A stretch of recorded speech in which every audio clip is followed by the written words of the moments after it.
त्यांच्या आत्महत्या संजीवनी हा कार्यक्रम सुरू आहे. तर सांगायचं म्हणजे दादा परिचय एक असे व्यक्तिमत्व आहे ज्या व्यक्तीनं राजकारणात अजित पवारपासून दादापर्यंत हे नाव मिळवले. अख्ख्या महाराष्ट्रातला एकच माणूस आहे ज्या माणसानं दादा ही उपाधी मिळाली.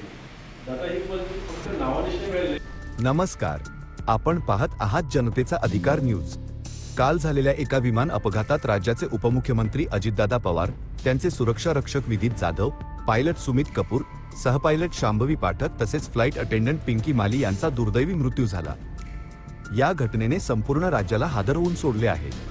या दुर्दैवी घटनेतील सर्व दिवंगतांना voice of media digital wing Washim जिल्ह्याच्या वतीने भावपूर्ण श्रद्धांजली अर्पण करण्यात आली.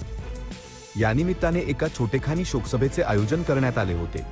या कार्यक्रमात स्वर्गीय उपमुख्यमंत्री अजितदादा पवार यांच्या सामाजिक व राजकीय जीवनकार्यावर प्रकाश टाकण्यात आला. यावेळी व्हॉइस ऑफ मीडिया राज्य संघटक संतोष चराटे, रेडिओ विंगचे प्रदेशाध्यक्ष इरफान पठाण, वाशिम जिल्हाध्यक्ष वसंत खडसे, जिल्हा उपाध्यक्ष शेख खाजाबाई तसेच रिसोड तालुकाध्यक्ष अमर कानडे यांनी त्यांच्या कार्याला उजाळा दिला. स्वर्गीय अजितदादा पवार यांच्यासोबतचे अविस्मरणीय क्षण, त्यांची कार्यशैली तसेच पत्रकारांप्रती नेहमीच असलेली सकारात्मक आणि सहकार्याची भूमिका वक्त्यांनी भावनिक शब्दांत व्यक्त केली.